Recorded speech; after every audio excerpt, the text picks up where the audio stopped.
Good evening, everybody. This is Source Material Live. I'm your host, the mandated reporter, and frankly, I'm mortified, Mr. Mark Radulich. And tonight we are talking about the limited series that started in October of 2020 and lasted for 5 issues, which the final one came out cover date February 2021, in-store date December 23rd, 2020. And that is Peter David's Maestro. Yes. You may know Maestro from the Future Imperfect story that was written years ago, where an alternative Hulk from the future is ruling a post-apocalyptic Earth. And Hulk from that present day goes into the future, and of course there's a rebellion and things happen. The Maestro also appeared in a Future Imperfect limited series during the Secret Wars crossover from a few years ago, where they basically stopped all of the Marvel titles, relaunched a bunch of miniseries under Secret Wars, and it was from like various timelines. There was a Thor's, there was a Planet Hulk, the aforementioned Future Imperfect. There were battle zones and war zones and all kinds of stuff. And then of course, there was the actual Secret Wars limited run that took forever, from what I understand, to come out. A whole lot of horseshit. Oh, yeah. 2 pizza pies thrown on top of each other. That's how it was described. And I think that's how it tasted.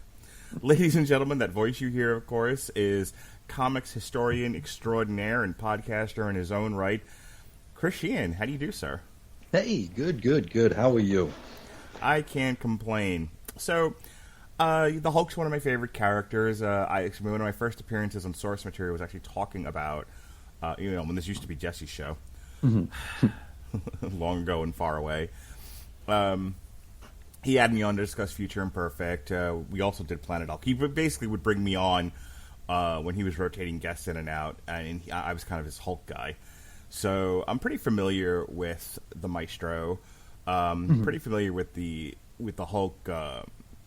The vast amount of Hulk storylines, from the odd days of him being gray, then green and dumb, and then the Professor Hulk, Doc Green, all kinds of iterations of the Hulk. That's the one probably the character I most strongly know. Let's start there. How familiar are you with the Hulk?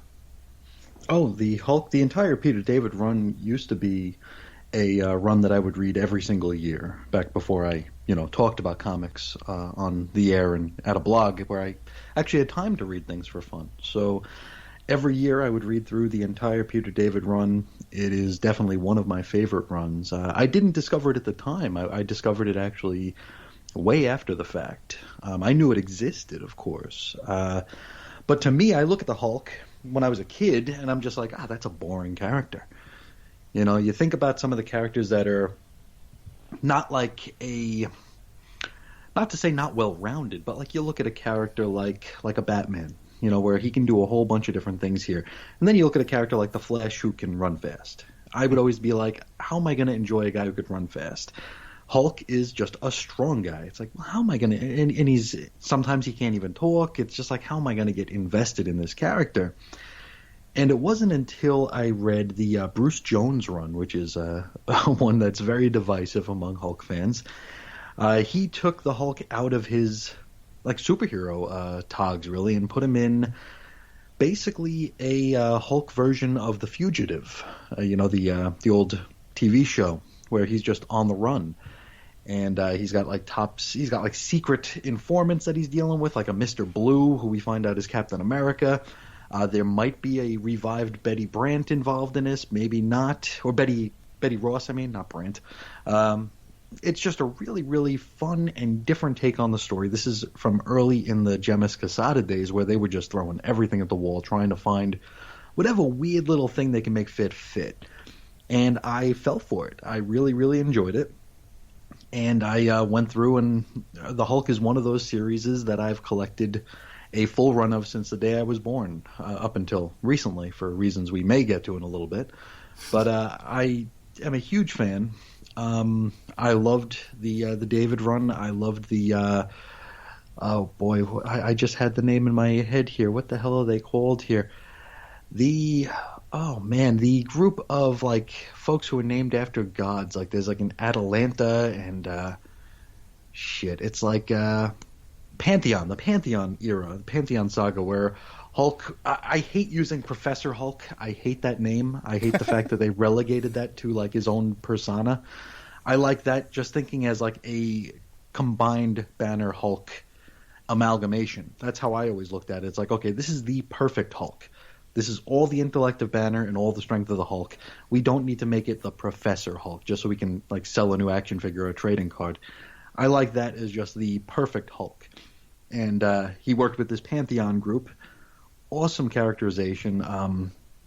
They had Marlo come from Vegas and start dating Rick, and then she gets killed but comes back, and then Thunderbolt Ross, they find his animated corpse somewhere. Betty goes through a whole like an emboldening of her character. It's just so wonderful, wonderful stuff. But as soon as that ends, it kind of goes right into the right into the dirt. It changes very, very harshly, and this is the tail end of the Peter David run where it felt like maybe his heart wasn't in it. I don't want to like project or anything, but it felt very the soul was just not there anymore. And then he was replaced by Joe Casey for a few minutes, and then John Byrne came in and did some really, really bad stuff. And then Paul Jenkins took over and started to get it back, and then that Bruce Jones run that I just talked about, that was really, really good. But then Peter David came back and retconned the entire thing out of existence anyway. So it's a complicated story, much more complicated story than you might imagine from just a green guy who smashes things. But yeah, one of my favorites. I haven't read any of the Immortal stuff because it's written by the delicate genius Al Ewing, and I'm not going to support him with my money. In the last decade or so, I know I read the run, that might have been what you were just referring to, the run where basically the Hulk made a deal with S.H.I.E.L.D., where they supplied him with science, tech, and a team. That's the Indestructible Hulk. That was Mark Waid. Yeah. I read that run. And Jason Aaron, yeah. And then I read the follow-up to that where they shot him in the head. And Civil War II. Yeah, and they gave him the Extremis, which then turned him into Doc Green. And that pretty much became the Hulk depowering other Hulks, which I actually liked that run. And I think that all led into No Time Left or Out of Time, or You Can't Do That on Television. I don't remember what followed. Don't just sit there. Yeah. But yeah, the Doc Green iteration of the Incredible Hulk runs right into whatever the big Marvel crossover was that followed it. And then he went away for a while. I want to say that's where we got the all new, all different. That's where we got the all new, all different Marvel, where Amadeus Cho was the Hulk was the Hulk for a bit, and then that evolved into the Hulk coming back to life, and it was kind of like a horror comic. That's whatever the Hulk is now. And I started reading that. I actually read the first trade of that Hulk, and I just haven't followed up with it. But did you ever read Future Imperfect? I did. Didn't care for it. What didn't you like about it? I just felt like it was an unnecessary story. I'm not good with time travel stories. Okay. I'm not good with stories that I feel don't have any stakes. Mm-hmm. I thought it was beautiful. George Perez just killed it there. I like that they brought a lot of the trappings of the Perez stuff here into this Maestro series today. But I think I came into it with an expectation because, I mean, think about another self-contained Hulk story that is as seminal as Future Imperfect, that you can actually point to. It's like someone comes to you and says, what Hulk do I read? Right. What are you going to say? You're going to be like, the whole Bruce Jones run, the whole Peter David run. You can't. It'll be like, okay, Future Imperfect. Duh. Right. So I feel like it kind of its reputation kind of precedes itself, and seeing that as like the all being story, the one story you could point people to, and then I read it and it was just like, yeah, it was okay. It was a story. It was fine. Right. I think when Jesse and I talked about it on a previous source material, that was one of the things that I said at the time. I'm like, as a self-contained story where, modern Hulk goes into the future and meets his future evil self, that is, is a despot and ruling over a dystopian Earth. I was like, it's fine. I think the problem with the Hulk, and it's one of the reasons why I think Planet Hulk A did as well as it did. B is so well liked, and why I like it as much is after a while you start running out of bad guys for the Hulk to punch. Mm-hmm. And so like you were saying about one of the runs where he's a fugitive, you can't change the Hulk, and you can't put and there's only so many overpowered villains you can put against the Hulk. So it becomes about the story of what kind of world does the Hulk live in, to where you can imperil him without having him in a punching fight. Yeah. And some people are better at that than others. Yeah, he can't fight the Juggernaut every week. Right, or the Thing, or the Abomination, or some iteration of Doc Samson. Mm-hmm. That's why, like, the Hulk always worked best against, like, MODOK and the Leader, which there was a run there for a while. I think that ends with, like, Hulked Out Heroes, where the MODOK and the Leader are actually working against the Hulk. And I read that for a while. The Jeff Loeb stuff. Yeah. First of all, that... I'm just a simple bird lawyer, as Jim Cornette would say, and I like my comics to be somewhat linear. Follow some sort of pattern, 1, 2, 3, so I can follow the story. And I remember trying to go back and read through that era of the Hulk, where the Leader and MODOK were involved, and it was a little hard to follow because it was like it was a bunch of different Hulk books, and then there were like extra add-ons. Oh yeah, and I couldn't follow what was what or what. I had to keep reading Wikipedia pages. Like, I shouldn't have to study this hard to follow a Hulk story, as if I'm trying to get like a nursing license or something. No, it's true. It got very, very unwieldy there, and I mean that's just a Marvel thing. When they think they've struck gold on something, whether they have or not, they will milk every last drop out of that teat until it's dust, and that's exactly what they did. They launched out of World War Hulk, and then what was it, Planet Hulk, then World War Hulk, and then they launched the Red Hulk book. Right. And that was a popcorn book. It was Jeff Loeb, Ed McGuinness, beautiful looking work there. I mean, Ed McGuinness doing big dudes slapping meat. I mean, that's a recipe for a lot of fun comics. And Jeff Loeb, say what you will, he does write sometimes exciting stuff. It doesn't have a whole lot of depth to it. It doesn't have a whole lot of sense to it all the time, but it is it's the comics approximation of a big budget summer movie where it's just like, explosions, punching. Yeah, I enjoyed the Red Hulk book because the first part of it was the mystery of who is the Red Hulk, and then you find out it's Thunderbolt Ross, who had made a deal with the devil, and the devil being the Leader and MODOK.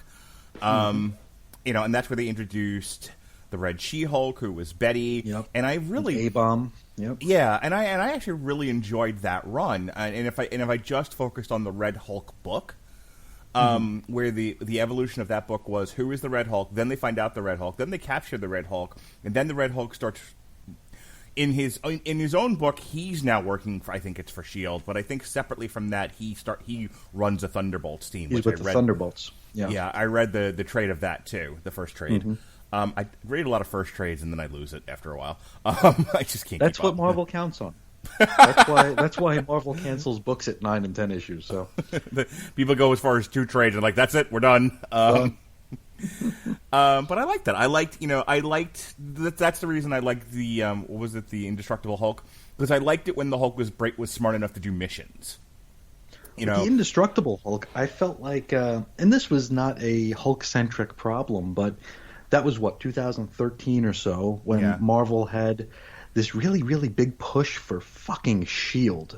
They had such a hard-on for S.H.I.E.L.D. Well, you have to remember what's going on in television and the movies at that time. Of course. But that doesn't mean that every single book should be S.H.I.E.L.D. guest starring the Hulk. S.H.I.E.L.D. guest starring the X-Men. Maria fucking Hill guest starring Captain America. It was garbage. Right. It was garbage, and it's one of the reasons I stopped reading Marvel Comics was those series of books. Mm-hmm. I think if you think about the evolution of Marvel, and I don't want to get too much off on a tangent here, but if you think about like the 60s and the 70s where you had the occasional crossover or guest appearance of somebody. Spider-Man shows up in the Fantastic Four. Hooray. But, I mean, everything was kind of its own siloed thing. And yeah, there were fiefdoms. Right. You had your Fantastic Four, they were doing a thing, and they all existed in the same universe, and occasionally they would cross paths. But for the most part, as far as editing, everything was siloed. Spider-Man, yeah. Fantastic Four, yeah. Avengers, yeah. X-Men, yeah. And it became, as the crossover thing got popular, it became more of a thing where, and especially after the movies took off, that's why I mentioned it. It isn't just the movies are popular, S.H.I.E.L.D.'s in the movies, we got to focus on S.H.I.E.L.D. It was, we need a framework for all of these characters to operate under. I think Civil War I feel like is where that started in earnest. It is, because that's when they stopped dealing with character and they started dealing with trope. Mm-hmm. They took characters who would never act the way they did, and just they whittled square pegs into round shapes so they could fit them through round holes. Right. And I feel like Shield served as their operating structure for which this universe will now work. And here's the thing. Shield cannot maintain their own ongoing comic because they're boring as fuck. So what do? Put them in every book. Hey, the Inhumans, they can't support their own book. They've tried. They had like 4 ongoings at one point. Boring as fuck. Nobody cared. Okay, let's stick them in every book then. That's not going to work. That's okay. Their show sucked too. They had a show too? Jesus. Oh, you've never watched the Inhuman show? No. Okay. It's horrible. It's fitting because the Inhumans are fucking horrible. There's if you ever get a chance, I might even send you the link when we're done here. There's a Midnight's Edge, which is a channel I like to go to for industry news and editorials. They're pretty good right now. For the last year or two, they've really had a hard on for the lady that runs Lucasfilm, Kathleen Kennedy. They hate her. When Gina Carano got fired, they produced, I think, 1.5 billion videos on it. Nice. Yeah, they took 1 or 2 angles with the Gina Carano firing. It was basically Rian Johnson made a movie they didn't like, and they decided that's it. Our entire focus of this channel will now be on Lucasfilm. That's how that went. In any case, but in between the 9 billion videos on Kathleen Kennedy and Lucasfilm, they also did a video on what the hell happened to the Inhumans, because I mean, not everyone likes the Marvel TV pre-Fox, because that's really the delineation mark, the pre-Fox purchase. Mm-hmm. Not everyone loved and Disney Plus, the Marvel movies and television shows, and there were definitely varying qualities. But for the most part, Marvel at least maintained a level of quality that was fine to great. Mm-hmm. There was rarely anything that was so bad from coming out of that studio, whether it was television or movies, that people were like, what happened here? There's the occasional, I didn't like it. There's certainly a lot of that.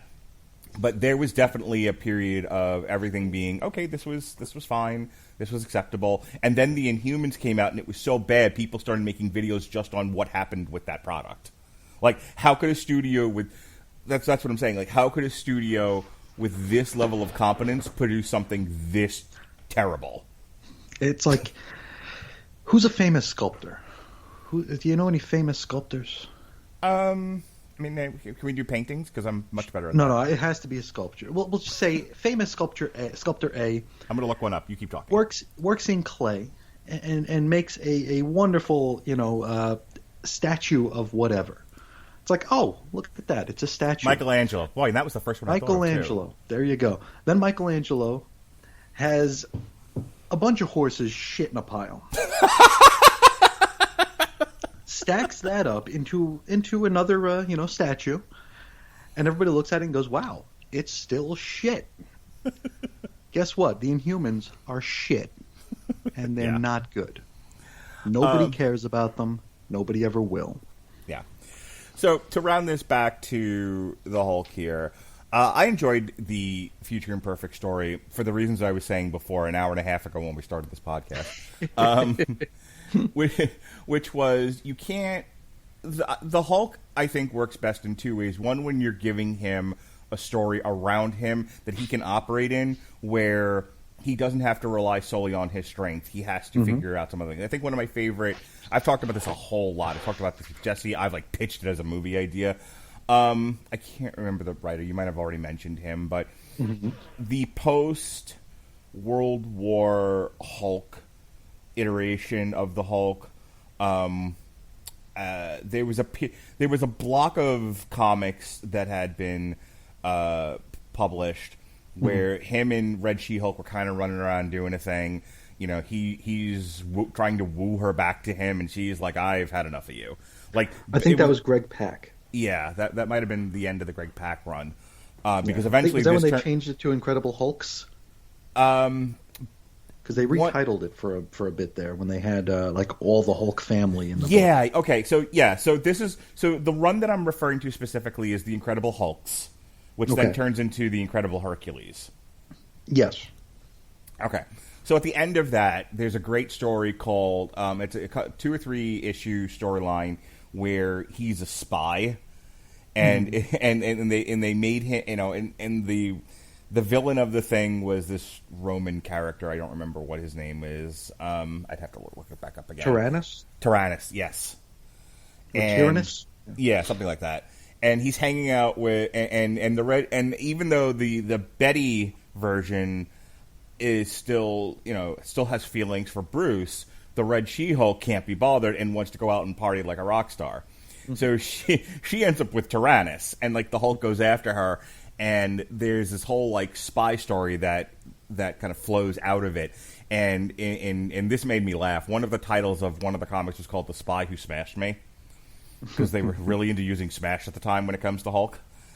And I always thought that was funny, and that's the kind of thing I want to see the Hulk doing, shoving him into his suit, trying, like James Bond, drinking martinis, trying to, using his wit, trying to get through this problem rather than just punching things. And that was kind of Future Imperfect for me. It was, yes, you have another version of the Hulk. Where have we seen this before? But this Hulk is smart, this Hulk is malevolent, this Hulk is running an entire planet. This is a problem. Hulk just can't punch his way through it. There's a rebellion going on, and they're we're kind of at a point, we're at a tipping point. We don't know how to get any further than we've gotten, and then the Hulk comes along and he helps them, and there's just enough meat here for 2 issues. So I like that. Is it the best story ever? No. But it worked well for what it was, I thought. Which brings us to this Maestro miniseries. It certainly needed an origin story, didn't it? Well, I want to ask you about that. Sure. Because you seem to follow more of the behind-the-scenes stuff than I do when it comes to comics. Is there, I think the most cynical position one could take, and probably the right one, is Marvel just sort of looks around at what they have and go, what can we make into miniseries? Because long books of 300, 400, 500 issues don't really work for us, right? So we'll just do an endless series of miniseries, and so they're kind of like a movie studio with IP. They're just kind of looking around at characters that they've gotten going, well, who can we do a miniseries with? Is that how we ended up with Maestro? Did no one have an actual idea here? They just said, hey, people like the Hulk, this is a version of the Hulk, let's do a miniseries? I don't know. It feels like, we're very, very close with our comic creators nowadays, and it's a very adversarial relationship more often than not, where creators and editorial, they usually mock us for caring about continuity and stuff, right? Sure. It's like, oh, you guys are losers for caring so this much about continuity. Here's a whole bunch more continuity for you. Okay. Well, I thought you were making fun of us for this shit, and now you're dumping this a story. It's a fine story, but we didn't need it.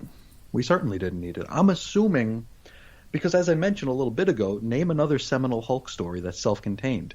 Mm-hmm. We can't. We really can't. We could do World War Hulk, but there's too many moving parts in that. Future Imperfect, they could, God forbid, make a fucking movie about. right? Yeah. And Yep. I mean, that's what Marvel is doing now. That is all anybody cares about except for me. So that's probably I would assume that maybe there's something in the air to do a Maestro movie or a Hulk movie with a Maestro. Maybe Maestro will show up after the credits. Oh boy! I mean, I'm guessing that's probably what this is all about. Maybe Peter David has a contract where he has to write a certain amount of books, and they're like, "Oh shit, where can we put Peter David where he's not going to break something?" Because our delicate genius Al Ewing is not going to not going to like that. I really don't know. Okay. So let's get into this miniseries. And so you're asking after that long conversation, well, why are we doing this? Because I like the Hulk, and this was a thing. This, sometimes we do It's modern not bad. stuff. It's not bad. Yeah, sometimes we do modern stuff here. Sometimes we go, we do older stuff, especially if it's related to something that's coming out. And this was one of those things where, like, we had an open week on the schedule, and I'm like, oh, this is out there. I want to read this. I want to see what this is. And if I'm going to read it, I might as well talk about it. So here we go. Maestro number 1, the story you've waited decades for, the origin of Maestro. Almost 30 years after the landmark story, future imperfect, legendary, incredible Hulk scribe Peter David returns to the far future of the Hulk known as Maestro, the master of what remains of the world. With astounding art from Hulk veteran Dale Keown, and up and Did like what 3 panels in this thing? yeah, about Germán Peralta, Maestro will answer questions that have haunted Hulk fans for years and inspire some new ones. How did the world fall and the Maestro rise? What happened to the world's heroes in between? And where is the Hulk we know and love? Find out here. Let me just say this. I wanted to read this. I was interested. But there's definitely a part of me that's just like, wasn't life better before we had before we knew what was before the present? like we're setting the story. These things have happened. You don't need the whole preamble. You don't need the origin. You just need to know, you just need to know what's happening now. And the rest is mystery. The rest is left up to your imagination. Remember those days? Imagine that. Yeah. Now, before Wolverine had to have his origin told over the course of however many issues it was, we were okay just getting little drips and drabs. We were okay knowing that there's a mystery out there, knowing that we don't need to know everything, because that just keeps us wanting. Here, it's like, okay, we're gonna pull back the curtain, and the Emperor's wearing no clothes at the same time. So our story begins here, and we see the Professor Hulk. I know you hate that name, but that's what we're going with. He's Symphony in a Gamma Key, Part 1, Overture. And all five of these issues will be parts of the Symphony. We'll have a purple name, yeah. He's punching a, what do you call those Sentinel? things? Sentinel, yeah. And he's meeting up with the Avengers. We see him at the dinner table with Betty and his sons, one of which is green, because of course he is. And suddenly, things are not right. The program is malfunctioning. Perfect, yeah. It's a little too perfect. The program is malfunctioning. Things are going awry. And now the Hulk is starting to question what's going on. We see Captain America saying, hey, calm down. And then I really laughed at this. I wanted to... So, I don't know how many of the Marvel movies you've seen. Did you Zero. see... You've seen none of them? 0. Not even the Avengers movies? Hell no. Okay. Age of Ultron, right? Mm-hmm. This is where they set up that there's a relationship between Black Widow and the Hulk. And... What? Christ. We'll have a whole separate conversation on that. Okay. But yeah, they were like, we need something for Scarlett Johansson and Mark Ruffalo to do, so we'll make them in love. And the way that they set that up and establish it is Black Widow is kind of become the Hulk's handler. So when Mark Ruffalo hulks out, they need to get and they need him to revert back to Banner again. They send in the Black Widow, and the Black Widow calms him down. Yeah, does this thing. And one of the things she says, she starts with is this monologue that she goes through to get him to calm down. Is like, hey man, sun's getting real low. That's what that was. Oh. Which I laughed hysterically at, because I was like, oh wow, they had to interject that into the comic books now? This thing that, Josh Whedon and company came up with for the movie, it has to be in the comics. Okay, sure. Of course. I'm surprised Joss Whedon didn't get a fucking credit on the book for that. Because we all love Joss, don't we? Let's not talk about that. Okay. So anyway, so the Hulk and Thor are fighting, the Hulk and the Avengers are fighting, and the Vision sticks his hand into the Hulk's head, and we realize, hey, wait a minute, none of that was real. And we see the Hulk wired up to this big-ass machine. He's in stasis of some sort, yeah. Yeah, and that whole thing was virtual reality upon virtual reality. Mm-hmm. So the Hulk breaks out of it, and we see two people come and confront him. He thinks it's his kid. He calls him Rick. He keeps walking, and he is confronted by AIM soldiers who have big guns, and they shoot at him. Mm-hmm. And the Hulk is like, brack. So he fights the AIM soldiers. He starts smashing things. We get our obligatory action here, and this is where the plot thickens. Finally, he starts walking past a bunch of stasis tubes, and he sees vapor from the UFOs. He sees the Abomination, and then lo and behold, after being shot again, we see Old Man MODOK. Mm-hmm. By the way, did you know that there's a? Are you aware on Hulu right now, because this is the end of July that we're talking about this? Mm-hmm. Are you aware that there's a MODOK series on Hulu? Why? Written by Patton Oswalt. Oh, even better. Yep. So you know Patton Oswalt. He's a big face in a chair. Isn't that funny? Laugh at it. Laugh at it. It's funny, you idiots. It's funny. They apparently I don't know if you're aware of this, but months ago they had hired Patton Oswalt to do a comic, and he did MODOK Head Games. Wonderful. Oh, you weren't aware of that either, huh? Those are two. That's like the opposite of a peanut butter cup. Those are two things I could give a shit about, smashed together. Okay, well, he who wrote MODOK Head Games was also tapped to develop and write, and I think he does the voice of MODOK. A Robot Chicken-esque claymation MODOK comedy for Hulu. Aren't comics silly, everybody? Hee hee. Anyway, see all this stuff that you would be consuming, and you're all dumb for reading them. Tee hee. So here's MODOK, and this is where we get our first explanation of anything that's happening in this book. MODOK basically says, hey, we rescued you and a bunch of other people who would probably benefit from the world being irradiated, because here's what happened. A terrorist group set off a bomb. They managed to convince, and this is what I wanted to talk to you about. Yeah, 2 bombs. They set off a bomb that convinced the United States and Russia that it was each other, and so mutually assured destruction, and they blew the world up. And let me ask you a question. Has Peter David always been, like, paranoid of totally mutually assured destruction and a far-left fucking screaming liberal? Because I did not know that about him. Because that's what this book comes across as. Yeah, he is. If you've ever read any of his columns... I have not. Okay, it's his columns are they were called "But I Digress," and they were in Comics Buyer's Guide, I believe. Okay, and he wears his politics on his sleeve. Yes, he is very, very outspoken about who he roots for and what he roots against. Mm-hmm. So yeah.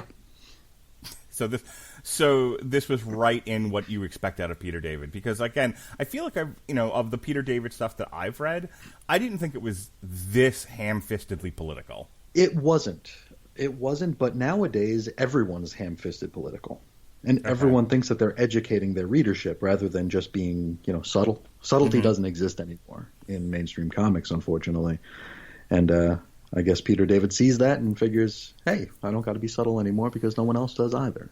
So. Here's the thing, and I wanted to get your opinion on this, because outside of this one particular point, the rest of it's straightforward. Yeah, the rest of it's straightforward. It's 2021.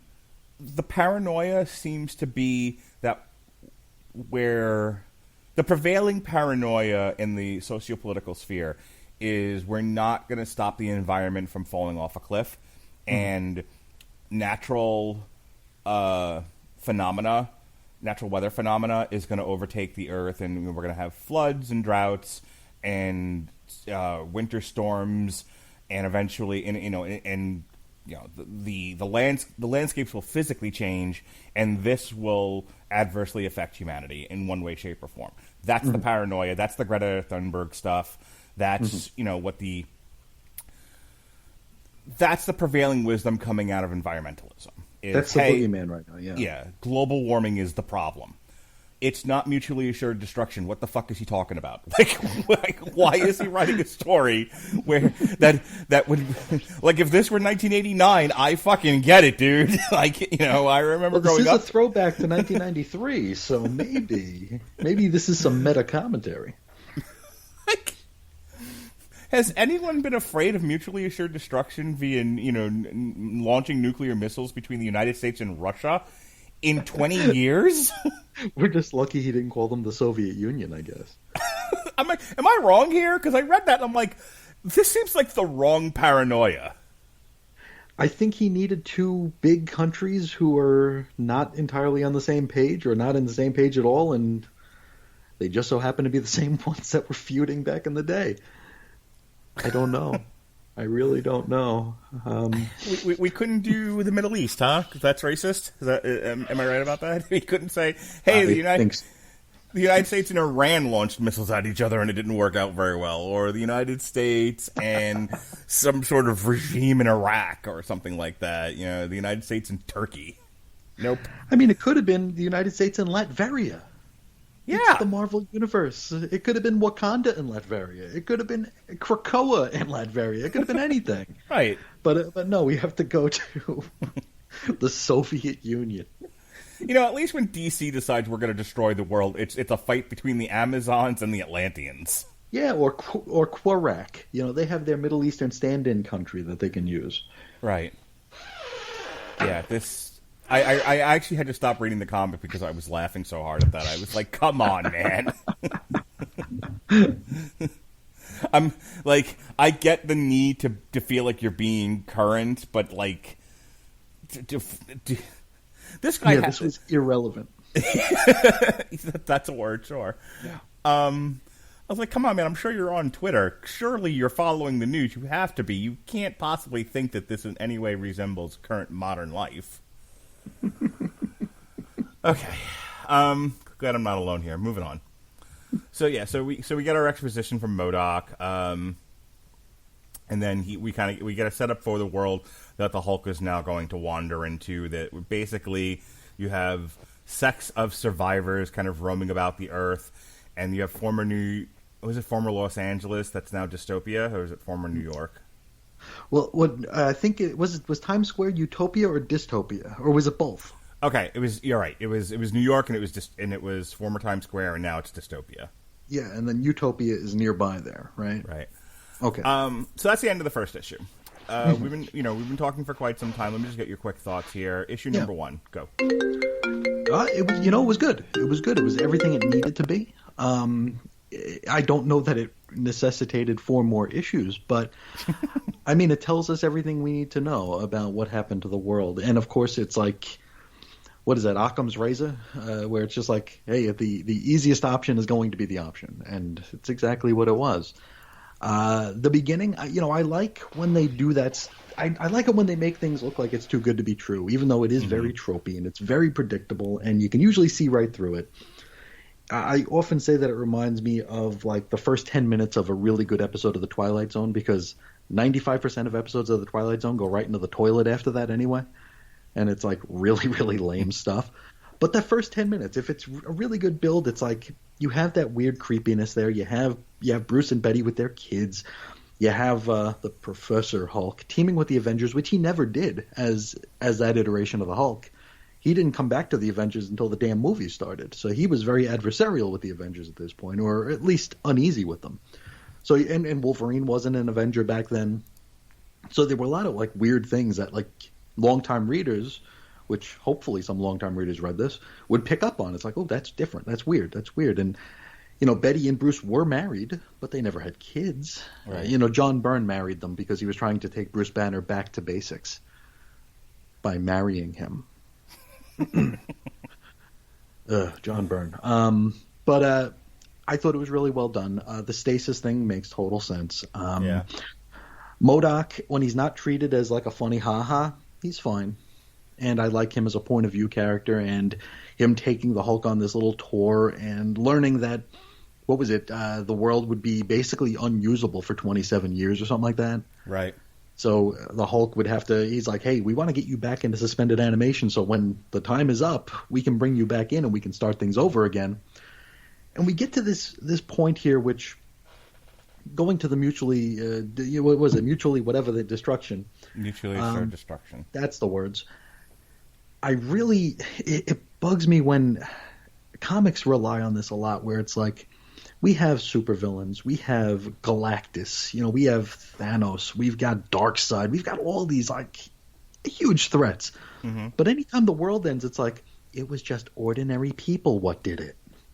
Oh my God! So that was a real quick, because I'm glad you said that, because one of the things I wanted to make sure I said with you was how fucking condescending this first issue is. Oh, totally. I mean, it might actually be the whole book now that I think about it. It is. I feel like he does that a lot throughout. That monologue comes up a few times, but that's like the second half of the Twilight Zone episodes that fall off the cliff. It's always the humanity that's bad. Humans are bad. Aren't we awful? Aren't we the worst? So it's only moderately tolerable because the Hulk has always been a character who, puny humans. He's been at odds with the humans all the time, and he's right. And they've been adversarial toward him in ways where they don't understand him and they don't leave him alone. And I mean, there is definitely precedent for it. Right. So if you're a writer and you're nihilistic and cynical, and you're needing a point of view character to carry that message through your funny book. I hate the world. I hate everybody around me. The world sucks. Okay, so I'm gonna use this medium meant to entertain teenage boys and whatnot to put this out there to get my message heard. God is dead, man. Yeah, it's no college kids you could be. You could get your message through too. You have to do comics, huh? All right, sure. Mm-hmm. I get it, man. So anyway, the Hulk is a character. So that I didn't. I think I'm not entirely impressed with the philosophy of nihilism. I don't. As I've gotten older and I've had kids and I've come to appreciate life, my cynicism to a degree has faded. So I hear stuff like this, and I just, and my knee-jerk reaction is always to cringe and be like, dude, go find something you enjoy in life and focus on that. It's like, dude, your mom still makes your bed and makes you dinner. Life ain't that bad. Right. I always like the Peter Griffin thing. Stop complaining. Life ain't so bad. Your mom launders the dried out jizz out of your socks. Come on. Life ain't that bad. But I did not argue with the character he chose to carry that message, because the Hulk can be cynical and nihilistic, as he has been. He's a victim of circumstance, yeah, throughout his year. So it was like, I may not have liked the message, but I didn't mind the messenger in this particular instance. I thought it lined up well. Let me take a minute and talk to everybody about Grammarly. You know what Grammarly is, right? We've talked about this before. Grammarly helps us write our notes for our podcasts. It helps us with our writing on the internet. Grammarly's AI-powered products help people communicate more effectively. Grammarly helps you write mistake-free on Gmail, Facebook, Twitter, LinkedIn, and nearly anywhere else you write on the web. Grammarly corrects hundreds of grammar, punctuation, and spelling mistakes while also catching contextual errors, improving your vocabulary, and suggesting style improvements. Chris, you ever use Grammarly? I know we've talked about it in the past, but have you gotten on the Grammarly train yet? I need to, because unfortunately I write just like I talk, and that's not good for anybody. So I definitely need a hand, and definitely I'm interested in anything that might give me that hand. So Grammarly might be the way to go. Absolutely. So for you listeners of Source Material Live on the Radulich and Broadcasting Network and brought to you by the W2M Network, Grammarly is offering a free download of their Grammarly software. So risk-free. You can download 30 days of Grammarly. Check it out. See if it's for you like it's been for us. And then if you want it, you keep it. If not, you cancel. It's fine. It's fine. Go to Grammarly.com today. Get Grammarly, GetGrammarly.com/W2M Network. Again, that's getgrammarly.com, W2M Network, to download Grammarly for free. Issue number 2. So our little preamble here that starts us off. The Hulk woke up from suspended animation in a future devastated by war. What is it good for? Absolutely nothing. Say it again. War. Most of humanity is dead, and the only superpowered beings who remain are kept locked up by AIM under the control of the decrepit MODOK. MODOK offered the Hulk sanctuary, promising that when the surface radiation decreases in the coming decades, AIM will rebuild civilization. But Hulk looked out onto the broken and empty world and decided it wasn't worth saving. Dun, dun, dun. Maestro number 2. All right, so we open with Hulk looking into the vista of the world. Just sitting on top of a destroyed Mount Rushmore and wondering, what is life? And this is, are you ready, Chris? Symphony in a Gamma Key, Part 2, Sonata. Peter David was very proud of that. He's like, oh, this is the ticket. Yeah. Yep. Because you see, Maestro is like someone who conducts music. Yeah, that's it. That's all. It's all so witty. It's very witty. It was like one day Chris is going to just be outside of like Marvel Comics, just with a sign that just says "Write Better Comics." What's he doing? Protest, I think. Go ahead. Oh, no, that's it. Okay. So Hulk checks out Vegas. It's, of course, devastated. We get a reminder that he was once Mr. Fix-It. Hooray. He goes into the forest, and he sees that nuclear devastation has decimated the forest life. And he's like, this is all like preamble to get him to the point where he's like, you know what?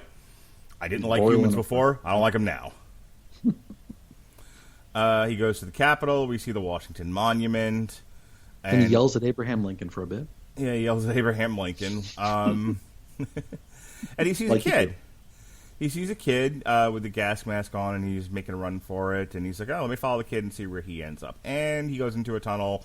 He finds more survivors, and there's Machine Man. Mm-hmm. And we get more preamble. We get more plot dump. Basically, exposition, yeah. Thank you. I couldn't remember the word exposition. Yeah. We get more exposition dump about this world and what's going on with it. Delivered by one of Marvel's most boring characters. We find out that they're living underneath the White House, which, of course, is a shambles. And this is where we learn about dystopia. And so the Hulk heads over there, and so that we can give the Hulk some vulnerability, we find out that his body's not as strong as it used to be. And so he tries to do the leaping thing, and he crashes because, he's tired. And his body needs to heal. At which point he gets attacked by giant mutant flying cockroaches. Mm-hmm. This is all stuff out of Hulk the End. Yeah. I don't know if you've read that. I have.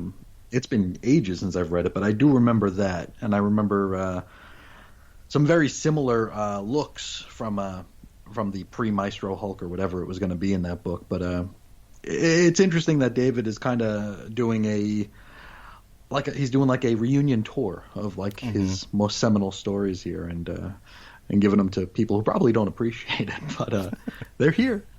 Yes, they are. So the Hulk got messed up by the cockroaches, and he's bleeding all over the place. So he's rescued. He's rescued by a group of survivors. They take him in, they patch him up, he heals, and then he leaves. That's it. A little bit of padding here, Chris. A little bit of padding, I feel. We got to get to 5 issues, man. Yeah. So we see Thank Rick God Jones. It wasn't 6. So we see Rick Jones. He's got Professor X's hovering wheelchair. This was a plot point from when Future Imperfect first came out, that Rick Jones had basically collected all trophy collector. The superhero trophies. And we meet his granddaughters, whatever. And Hulk finally shows up in New York City, and he sees the Grand Vizier of the Maestro. He says, "All right, take me to him," and so he does. It's just a lot of walking around here. And the big reveal. This is it. This is what all of this issue is leading up to. This is the big thing. The Maestro is a smiling Hercules. It is. It is. We read about Hercules not that long ago. Late last year, we talked about Avengers: No Road Home, which was kind of revolving around him. Yes. Indeed. Indeed. What do you like about the Hercules character? Not much. I think he's kind of a chucklehead, but good in small doses. Really, he always just felt like the guy they'd bring in when Thor wasn't available. Yeah, and as such, I think I always just kind of looked at him as less than. I like the bit here where, Hulk got a little bit of a daredevil in him here, where, they mentioned Maestro, and he's like, "Wait a minute, that used to be my nickname." Like it was? I don't remember that, but okay. Just like Matt Murdock, Daredevil is what the kids used to call me. Oh, okay. But I thought that was kind of funny, and I wasn't expecting the reveal. I was expecting some sort of hinkiness with another Hulk there. I wasn't expecting it to be Hercules, so this might have been one of the few times where I was actually kind of relieved to see Hercules. Yeah, I liked this reveal. I mean, like I said, I didn't hate this comic at all. I thought it was a fine story. This was one of the things I really liked about this was, who do you put with the Hulk to where you can really give him a run for his money, and tell a good story? And I think Hercules is one of those people. I think Hercules, especially in this next issue that we're going to talk about. Hercules is one of these characters. He's very simple. He's another one who likes to party all the time. He likes to punch and he likes to party and he likes his women, usually naked. He's a fun character. He's not particularly well developed. He's not a deep character in any way. But I don't think you need that all the time. I think you need some very basic characters to flesh out your story. Sure. And so I think as somebody who would have survived, if you're sitting around a table and you're spitballing ideas, and you're like, we need someone who would have survived nuclear holocaust, who would have been powerful. A demigod might have done that. Yeah, to rise to power, and kind of get things organized, provide a strong boss for people to get behind. I think Hercules is a good one, especially if you're going to put him up against the Hulk. So I was really cool with this. I thought it was fun. Sure. All right, so issue number 3. The Hulk woke up from suspended animation in a future devastated by war.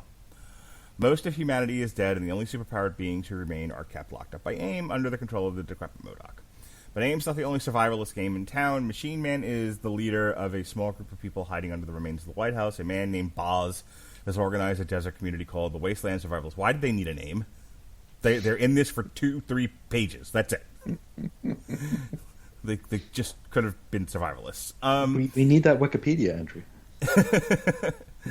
And unbeknownst to the Hulk, his old pal Rick Jones is still alive, confined to a wheelchair and in an underground lair populated with the grisly mementos of Earth's greatest heroes. Now the Hulk's come face to face with his world's top dog, the ruler of the city of dystopia. They call him the Maestro, but Hulk once knew him as Hercules. All right. So Hercules gives him a big-ass hug. He picks him up. He's like, oh, my God, you're my favorite. And he's like, my favorite what? Sparring partner. Huzzah! Boom! And punches him right in the face. Part 3. Adagio. I just feel like every time I do that, you take a pencil and jam it into your arm. Mm-hmm.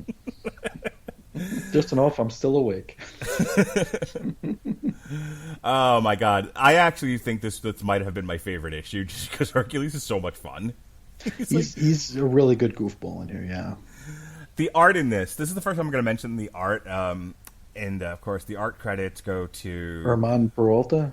Yeah, Herman Peralta. Color artist is Jesus Abertov. And I have to say, the way they drew Hercules, where he looks like half crazed, but like having the time of his life, is great. Mm-hmm. Oh, yeah. He's on a bender here, yeah. It's fun to see characters having fun in the book. Mm-hmm. And Hercules is like, finally, somebody I can actually like match punch for punch with. Hot dog. So they, of course, and here we have the Hulk is like, I just wanted to talk, and he's calling him an Olympian oaf and all of that, and they're punching each other, and this goes back and forth. Finally, this goes on for a while, but Hercules punches him into a hole. And this is where the Hulk finds Rick Jones. Oh yeah. And so they have a conversation, and he says, so I hear you ran into Herc, or he's called the Maestro now. We sure it's really him, not a Skrull or something. He's like, yeah, it's him, but he's changed. And here, okay, and I'm going to read this because this is what we were talking about before, and this is where, this is why the book is 3 or 4 stars for me, not 4 or 5 stars. Mm-hmm. He cares about partying, about living like there's no tomorrow, but the city's filled with ordinary people just trying to survive, and he doesn't give a crap about them at all. Ordinary people? He doesn't care about them? That's right. Why should he? Dun, dun, dun. What? Because the ordinary people are the ones that done destroyed the world. See, what I don't get about this and about people who say stuff like that, it's like ordinary people are the ones buying your books, dude. And also, we get these comments here, which talk about divorcing ourselves from the fantastical Marvel universe for just a sec. Ordinary people put men on the moon and made vaccines. It's like, okay, but let's take it out of the real world and put it into the 616 Marvel universe here. Would it be the ordinary people who went to the moon first, or would it be superheroes that went to the moon first? Right. Probably superheroes. What about vaccines and all sorts of science and technological advances? Would it be ordinary people, or would it be Mr. Fantastic? Yeah. It wouldn't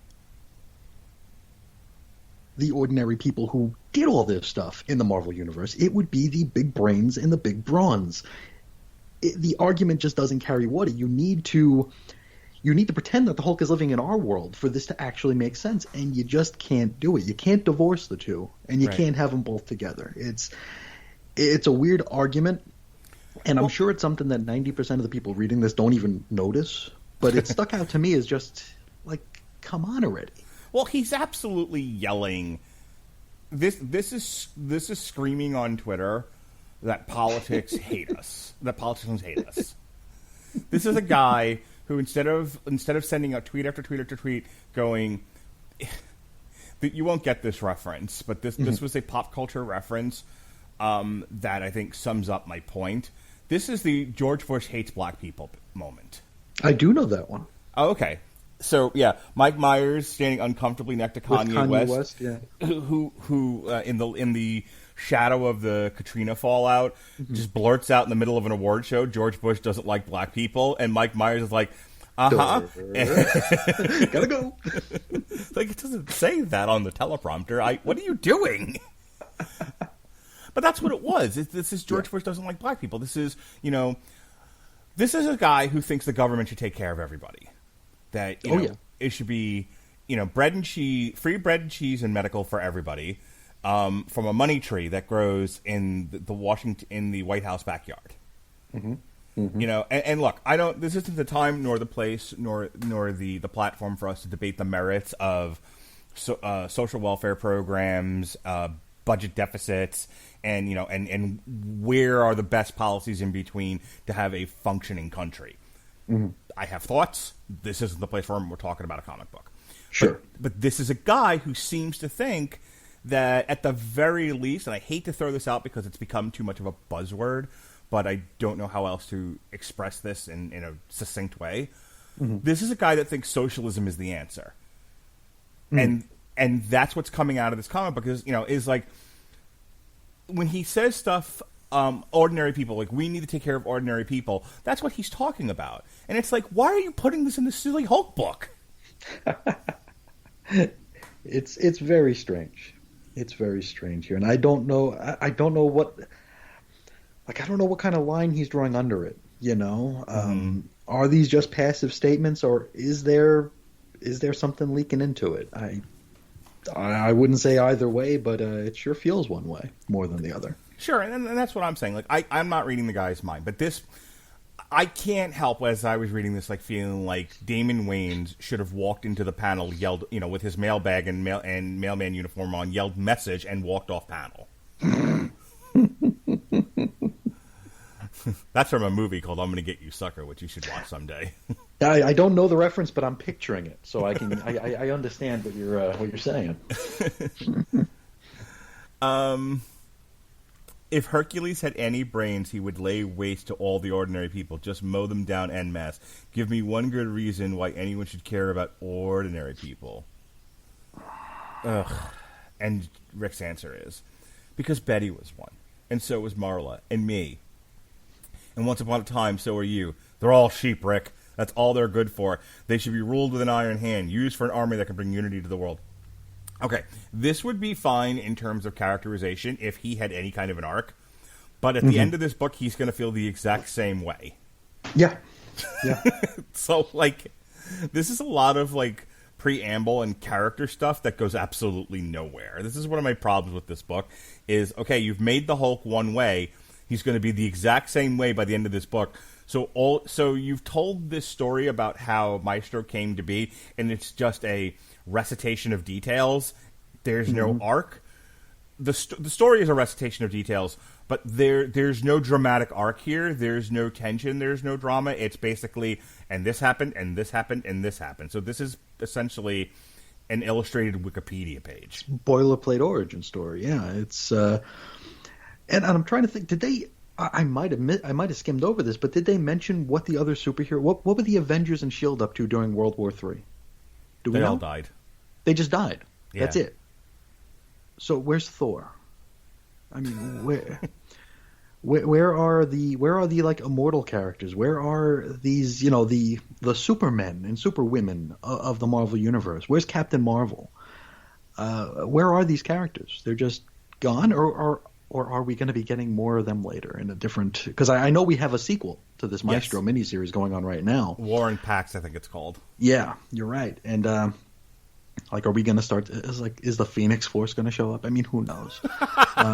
It feels like Mark Miller did that Old Man Logan story, which was 6 parts, and it only needed to be 6 parts. But then they're like, "Hey, we got this Old Man Logan character. Let's do more with him." It's like, no, you don't need to. And more with his side characters. So also Hawkeye got a series. Old Man Hawkeye. Yep. It's like, no, you don't need to. We don't need to flesh this out. This is just a story. We don't need any fleshing. We don't need Maestro to come back to the present. We don't need any of that. But I'm sure it'll happen. Yep. All right. So the next thing that happens is he's brought to an abandoned lab because he wants to build something. And this is his big plot. So he finds a bunch of cloning tubes, and the next thing that happens is the Hulk says, "I'm taking over the city, and I'm going to do it with robot dogs." Yes. The dogs of war. The dogs of war. I feel like this was written with the movie in mind. Yeah, 100%. We need an action beat. Yep. We need something that looks good on camera. Yeah, it's going to be these half Ultron, half Wolverine looking dogs just charging down a dimly lit street. That's what we're going to get in the upcoming movie, probably. Yeah. There's a She-Hulk show coming out. They're actually filming it now. Now, it's supposed to be like a workplace comedy because she's a lawyer. Get it? Aren't comics silly? But there has been talks about doing more with the Hulk. And I don't know if Universal still owns the solo Hulk movie rights or not. I can't imagine they do. They haven't done anything with them since the at least since the Incredible Hulk, I would imagine. And that was the early 2000s. That's the one with Ed Norton. Not the Ang Lee one? Yeah, and then before that was the Ang Lee one.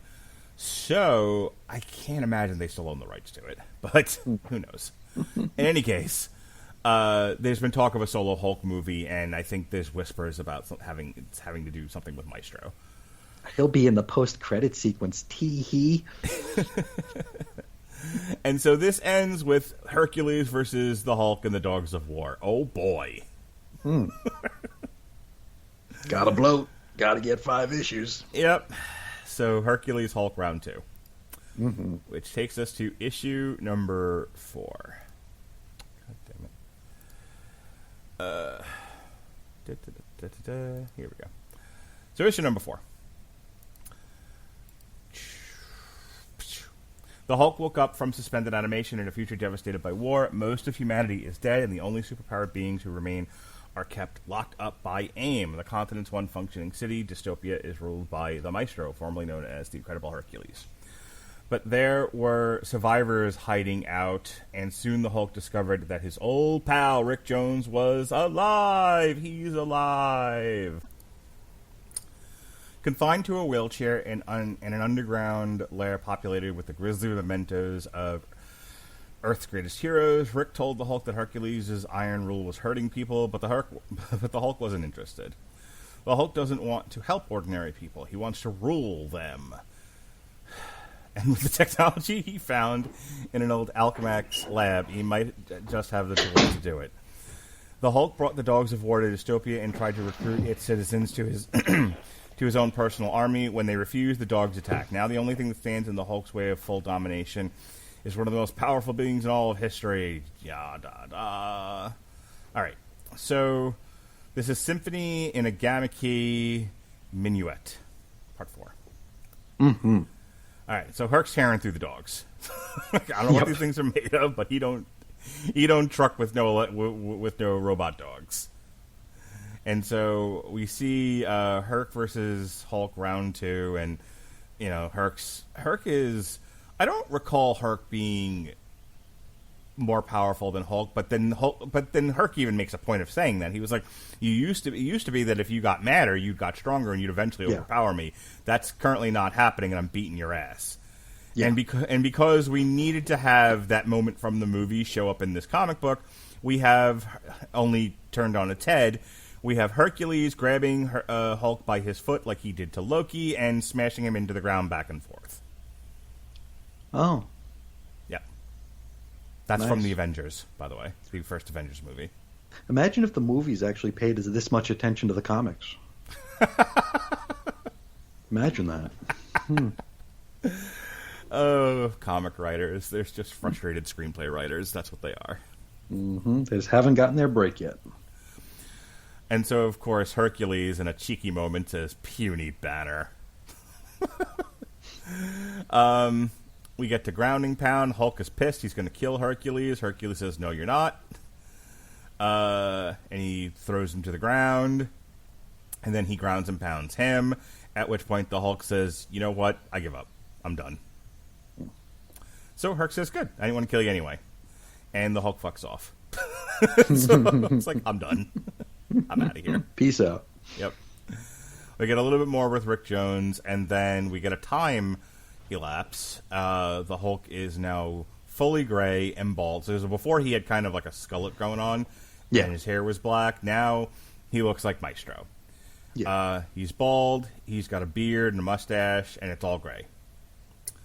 And so he shows up with a cloaked figure, and he says, "Hercules, I brought you a girl." And Hercules is like, "I like girls." And he says, "I know you do."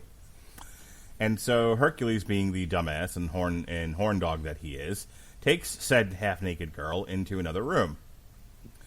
And the Hulk says, "I'll be right back. I left something outside." And then we left something in the car. Yeah, I left something in the car. So the girl gets naked, like you do. And she turns to vapor. Oh no! She's a UFO. It's Vapor from before. Chekhov's gun. You can't introduce something and then just leave it there. You gotta... Chekhov's Mist Girl, yeah. Yeah, Chekhov's Mist Girl. So she turns into Arsine, which is the main ingredient of Arsenic, if I'm pronouncing that right. And, of course, she kills Hercules. Boom. Yes. And then the Hulk walks in, and, oh no, she's betrayed because he's evil. And he shoots her with this gun. Solidifies her. Yeah. Yeah, turns her solid. He smashes her and buries her remains all over Dystopia so she can't come back together Reform. again. Yeah. And that's the end of it. That's the whole issue. Issue number 4. So We resolve Hercules and introduce the new Maestro all in one issue, and now our glorious conclusion. What's the resolution? What's going to happen? He's killed Hercules. He's taken over. What happens next? Right?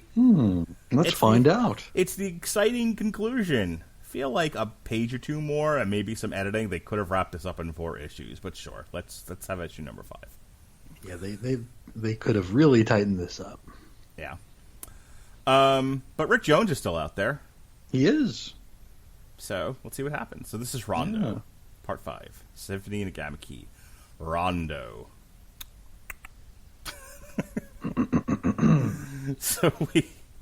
So Maestro has Hercules on the cart, and he's wheeling him through town. And he says, "People of dystopia, the Maestro will live on in all of our memories. That much is certain. He developed dystopia, gave you all somewhere to live and a way in which to survive. In this day and age, that contribution cannot be underestimated. But now it is time to move on, and I shall lead you." And Hercules isn't dead. He made a deal with Hades. Hades brought him back to life, and now he looks like the Human Torch. Oh yeah, because the Hulk actually burned his body in the middle of the square. Yeah, like Joan of Arc. Yep. And so he's talking, and the people, and he's trying to convince the people, like, well, now will you listen to me? Now will you make me your leader? And they're like, and in a bit almost out of Monty Python's Holy Grail, he's like, why can't we have an election? Like, well, you didn't elect Hercules. He's like, we were in chaos before. It's been like 100 years. I believe one person might have actually said, look, fishy women throwing scimitars is not a way to have an elected government. Or however the line. You ever watch Monty Python and the Holy Grail? Nope. All right, so that joke is meaningless to you. I gave a sensible chuckle either way. You did. You at the very least laughed at my impression, even though you didn't understand it. Anyway, so the dogs start attacking the people because they won't listen. The people are revolting. You're right. They suck on ice. No, sir, they're actually revolting. That's from History of the World Part 1. The French Revolution, as a matter of fact.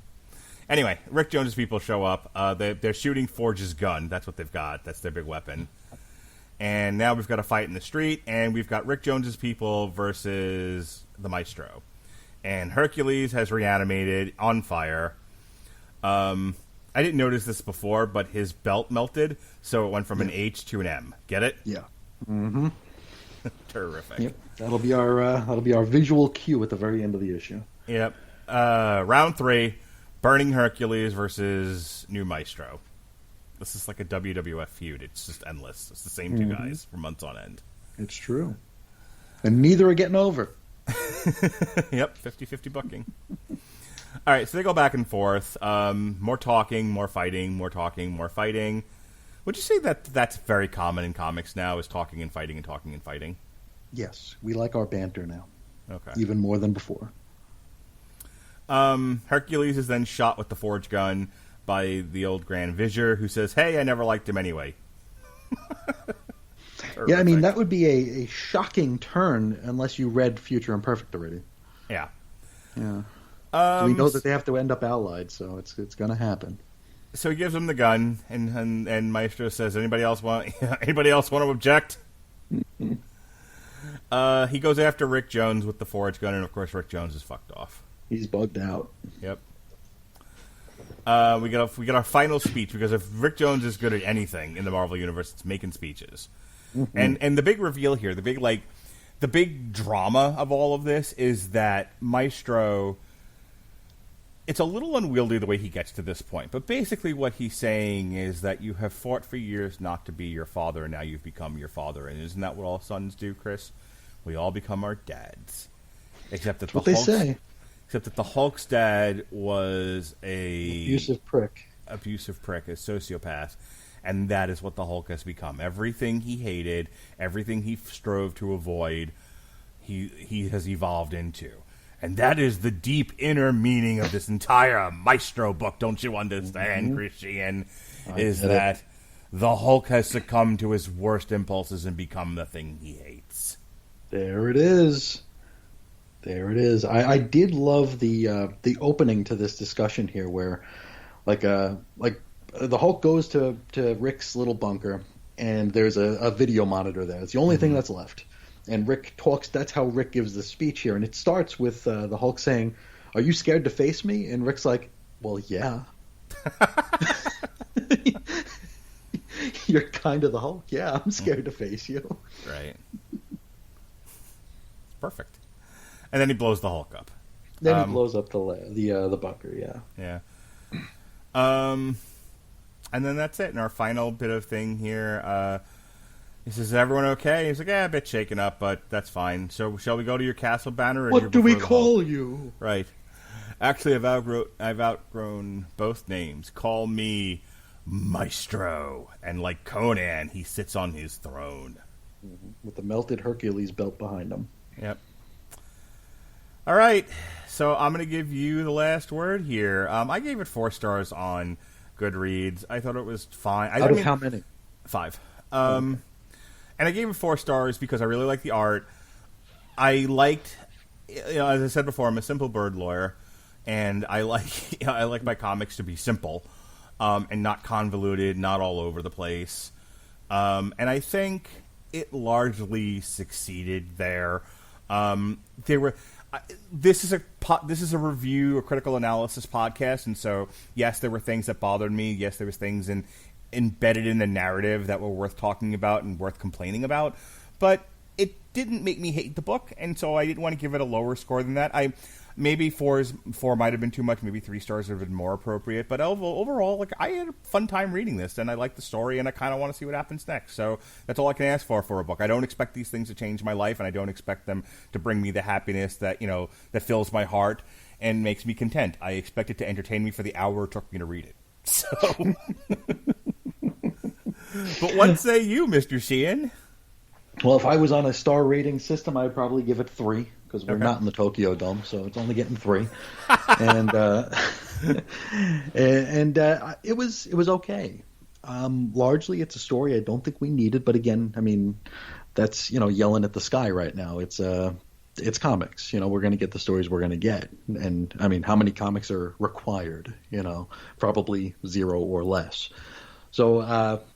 With that, under that sort of a situation there, I don't feel like we needed a fully fleshed out origin for the Maestro. I feel like it might have taken, I mean, do we want to sympathize with him? No. I don't think we want to sympathize with him. We don't want to see everything that he went through. We don't want to, humanize him. He's an evil, despotic ruler of a destroyed world. Sometimes that's all you need to know. And in making him somewhat sympathetic, I mean, he's still an asshole, but he's seen some shit, and he's gone through some stuff. And then we can get into the psychological analysis of turning into your father and how that is almost a victimhood unto itself. And I mean, I don't want to feel sympathy for every one of our villains here, and that's something that I think writers do a lot these days. It's the Jeff Johns thing, where every character he has to write, whether it's a good guy or a bad guy, will get the sympathetic origin story. They're broken in some way. They're fractured in some way. There's a reason to feel bad for them. There's a reason to relate to them. And I just don't think that that's necessary. This story was unnecessary. From what I'm told, Warren Pax is a lot better than this. I have a friend who's a very, very big fan of The Incredible Hulk, and not a fan of Al Ewing stuff, but did pick up Maestro and did pick up, I think, the first 2 issues of Warren Pax that are out right now, and he thought this one was middling, but is absolutely adoring Warren Pax. So maybe there's better things to come. I don't know. Okay. Before we go, I want to share something with you, because I know how much of a big hip-hop fan you are. Oh, boy. I'm all about it. Yeah, I know Christian loves his old school hip-hop, his new hip-hop, his medium rare hip-hop, all of it. Let me speak on this. Yeah. I don't know if you know who Ill Bill is. But Ill Bill is an American rapper and record producer from Brooklyn, New York. Hey, I'm from there. He's gained fame in the underground hip-hop group Non-Fixion. Ill Bill is known for diverse lyrics as the producer, founder, and CEO of Uncle Howie Records. His brother Ron is rapper and producer Necro. Did you know that? Can't say that I did. Well, the reason I mean, why yeah, of course I did. Of course I did. Well, the reason why I'm bringing this up is, obviously there's no soundtrack to talk about because it's a comic book, but if you're into the Hulk, he actually put out an EP in 2019 called Cannibal Hulk. This hip hop EP that he did, Cannibal Hulk. It has songs on it like Yo Gamma Gamma, get it? World War Hulk, which we talked about before. Joe Fixit. Hulk Meat, M-E-A-T, Hulk Meat featuring Gore-Tex.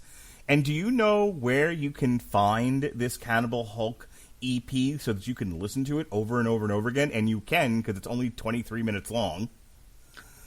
I would guess it's probably Amazon Music. You're right! Hey, they got everything. And they do!